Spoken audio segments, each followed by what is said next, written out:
Hello everyone, I'm Avinash. Today I'm going to talk on the topic related to resume.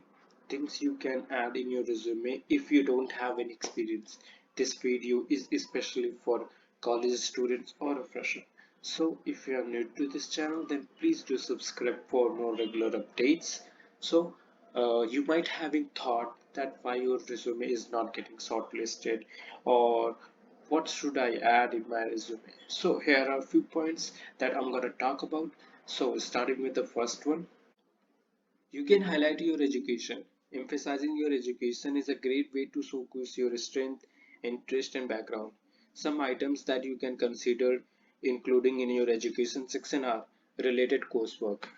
These might include courses that focus on technical skills. You can add your GPA and honors. If you have received any academic honors, then please add those too.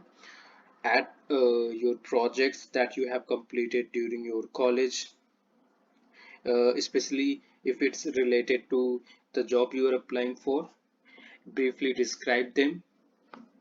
Add certificates and online courses if you have completed or you have received any professional credential as those too. Second point, include relevant experience. Wait for. We are here only because we don't have any experience, and you're saying add experience. Yeah. You might feel like you don't have any experience to add, but if you dig a little into your life, you can find several experience that show your professionalism, interest, and characters. And those are like volunteer experience. Volunteering demonstrate your community involvement, ability, and willingness to work with others. So you can add those. You can add also part-time jobs that you have done during your school, or you have helped your parents in their small business. Also add extracurricular activities, whether you have played sports, were part of culture club, or participated in a student council. And don't forget to include any leadership position that you might have held in these activities. Third, list your skills.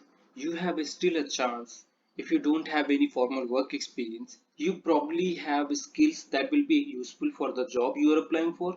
So go through the job description, see what skills they are asking for, add those. Okay, these skills may be research, communication, computer programming. Okay, and the fourth point, include a summary. What is a summary? A resume summary is a brief description of your experience and qualifications. It gives a recruiter a way of quickly understanding your background and asset as a worker. So don't forget to emphasize traits and skills that fit the job you are applying to. Here are a few examples. And the fifth point is use a template. Having a good and eye-catching resume templates increases the chance of getting shortlisted. So customize any template you find to fit your needs. I have few templates. If you want it, then contact me on LinkedIn. I will share it with you. Okay. And yeah, these were the points. Plus, I have one special thing for you guys. Like, if you don't have work experience and your resume is empty, then you can do virtual internships to enhance your skills and to make your resume look good. Learn directly from top companies like JP Morgan, Walmart, KPMG, Accenture, and so more. So here is the portal link from where you can find those virtual internships. I have also attached in this doc file. If you want it, then comment on the video. I will forward you. Okay. Also follow our LinkedIn page. Here I post jobs every day. Thank you for watching the video. Bye bye.